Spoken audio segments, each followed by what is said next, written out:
नमस्कार, आप देख रहे हैं जी इंडिया न्यूज और मैं हूं आपके साथ सपना ठाकुर। आइए रुक कर लेते हैं आज की अगली अहम खबर की ओर। दिल्ली परिवहन निगम यानी कि डीटीसी पर 60,000 करोड़ का कर्ज नवगठित रेखा सरकार के लिए बड़ी चुनौती बन रहा है। प्रतिदिन भी निगम में घाटा बढ़ रहा है। इस आर्थिक संकट में महिलाओं को फ्री बस सेवा सरकार के लिए अग्नि परीक्षा से कम नहीं है। पिछली आप सरकार निगम का ये 60,000 करोड़ का घाटा वर्तमान रेखा सरकार को भारण में दे गई है।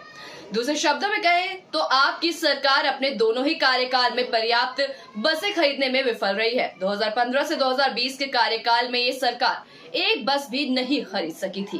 कैग रिपोर्ट ने पूर्व की आप सरकार की नाकामी और लापरवाही को उजागर कर दिया है। कैग ने इस बात से पर्दा उठा दिया है कि किस तरीके से सरकार की लापरवाही के चलते डीटीसी का घाटा बढ़ता जा रहा है। रिपोर्ट के अनुसार रूट निर्धारण में गड़बड़ी के कारण दिल्ली परिवहन निगम को भारी नुकसान। 3 वर्षों में दिल्ली परिवहन निगम का घाटा 35,000 करोड़ से ऊपर पहुंच गया। वर्ष 2012 के दिल्ली सरकार के मानक के अनुसार 5500 बसों की जरूरत थी। इसकी तुलना में लगभग 4,000 बसें चलती हैं। 2015-16 के 25,300 करोड़ रुपए से बढ़कर 2021-22 में लगभग 60,750 करोड़ हो गया।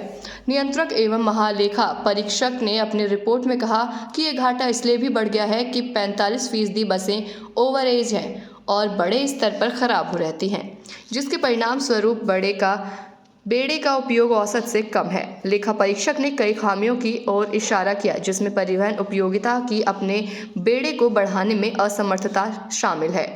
दिल्ली विधानसभा में कैग की 14 जो रिपोर्ट पेश की जाएंगी, इसमें एक रिपोर्ट डीटीसी बसों से भी जुड़ी है। ये रिपोर्ट भी उन रिपोर्टों में शामिल है जिसे आप सरकार ने विधानसभा में रखने से इनकार कर दिया था। 2009 में डीटीसी बसों के किराए में कोई बदलाव नहीं हुआ।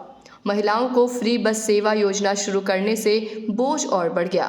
कैग ने बताया कि डीटीसी को घाटे से निकालने के लिए किसी ठोस योजना की जरूरत है। 2007 में दिल्ली हाई कोर्ट ने कहा था कि डीटीसी के पास 11,000 बसों का बेड़ा होना चाहिए। 5 साल बाद दिल्ली कैबिनेट ने तय किया कि दिल्ली में 5500 बसें होंगी।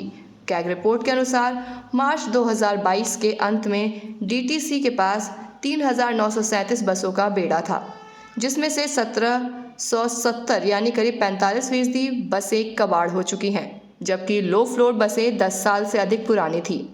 उन्हें अगले महीने के लास्ट तक हटाया जाना था।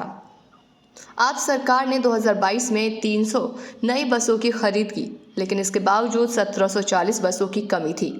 कैग की रिपोर्ट में खुलासा किया गया है कि फेम 1 योजना के तहत मिले 49 करोड़ रुपए का लाभ भी आप सरकार ने नहीं उठाया। फेम 2 के तहत इलेक्ट्रिक बसों की अनुबंधन की अवधि 12 वर्ष से घटकर 10 वर्ष कर दी गई।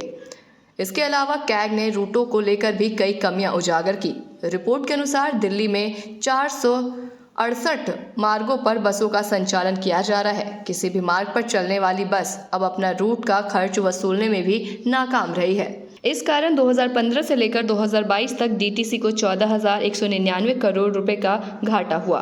बता दें कि डीटीसी की टूटी बसें बदलने के लिए 2015 में अरविंद केजरीवाल ने 10,000 नई बसें खरीदने का ऐलान किया था, मगर आप सरकार ऐसा नहीं कर सकी। ऐसे तमाम खास खबरों के लिए देखते रहे जी इंडिया न्यूज।